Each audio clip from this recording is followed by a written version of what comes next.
السلام علیکم ورحمۃ اللہ وبرکاتہ۔ امید کرتا ہوں کہ آپ سبھی لوگ خیر عافیت سے ہوں گے۔ آج کی اس ویڈیو میں ہم لوگ جانیں گے وضو اور تیمم سے متعلق۔ وضو پاکی حاصل کرنے کا ایک طریقہ ہے۔ جس کو وضو کی ضرورت ہو اسے محدث کہتے ہیں۔ محدث نہ قرآن پڑھ سکتا ہے اور نہ نماز جیسی عبادت کر سکتا ہے۔ وضو نماز کے لیے شرط ہے۔ اللہ کے نبی صلی اللہ علیہ وسلم نے فرمایا، وضو کے بغیر نماز قبول نہیں کی جاتی۔ وضو سے گناہ مٹ جاتے ہیں۔ اللہ کے رسول صلی اللہ علیہ وسلم نے فرمایا، بندہ جب وضو کرتے ہوئے کلی کرتا ہے تو اس کے منہ سے گناہ نکل جاتے ہیں۔ جب وہ ناک میں پانی ڈالتا ہے تو اس کی ناک سے گناہ نکل جاتے ہیں۔ جب وہ چہرہ دھوتا ہے تو اس کے چہرے سے گناہ نکل جاتے ہیں، یہاں تک کہ اس کی آنکھوں کی پلکوں سے گناہ نکلتے ہیں۔ جب وہ بازو دھوتا ہے تو اس کے بازو سے گناہ نکل جاتے ہیں، یہاں تک کہ اس کے ناخنوں کے اندر سے گناہ گرتے ہیں۔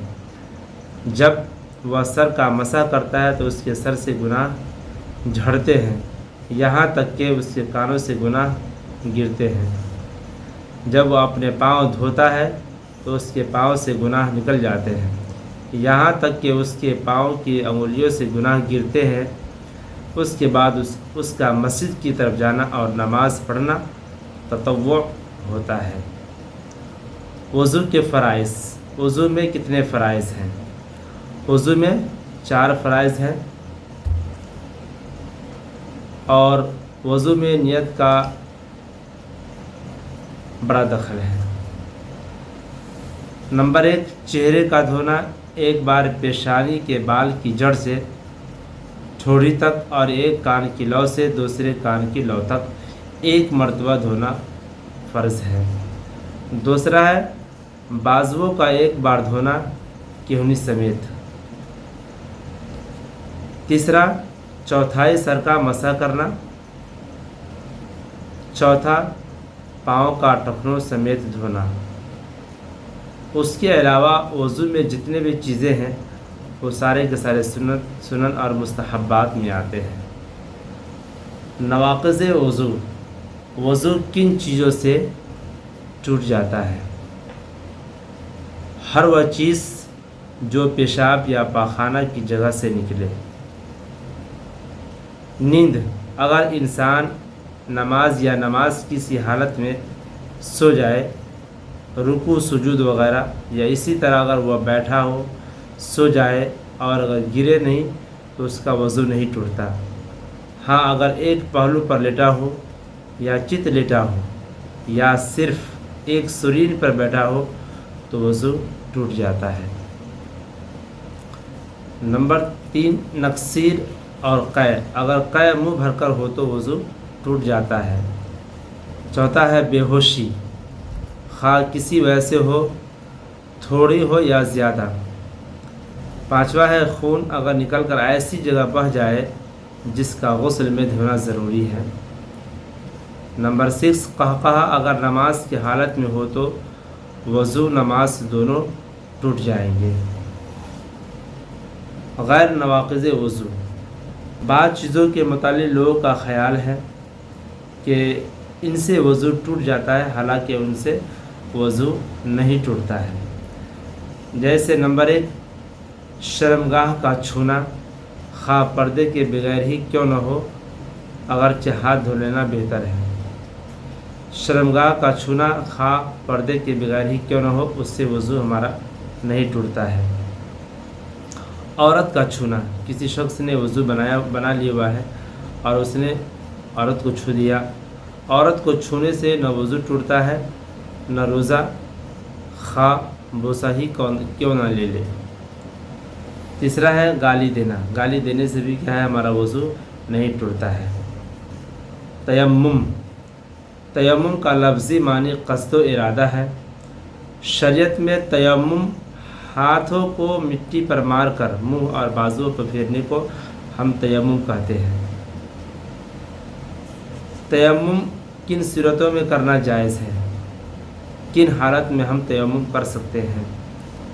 اتنا پانی نہ ہو کہ وضو یا غسل کے لیے کافی ہو۔ جماعت چھوٹنے کے خوف سے تیمم کرنا جائز نہیں ہے۔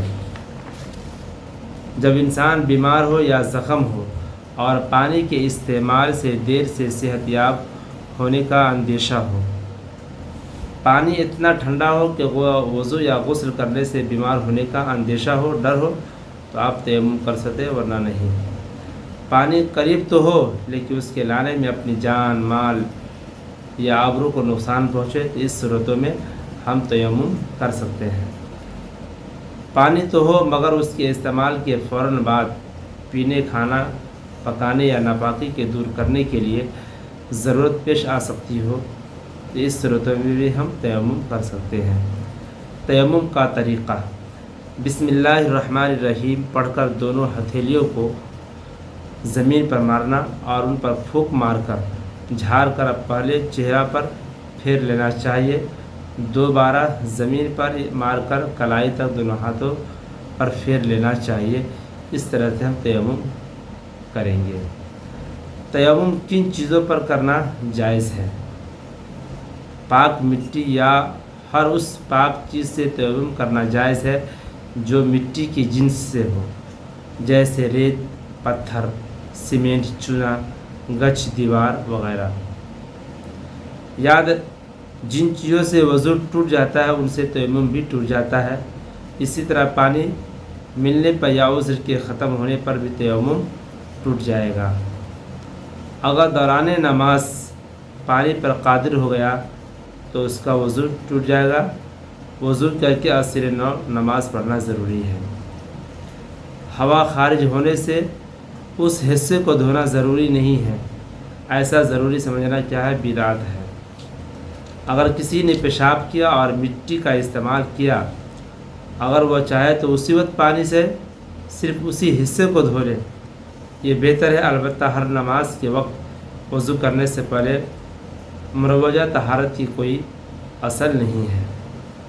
تیمم سے جن کاموں کو کرنا جائز ہے؟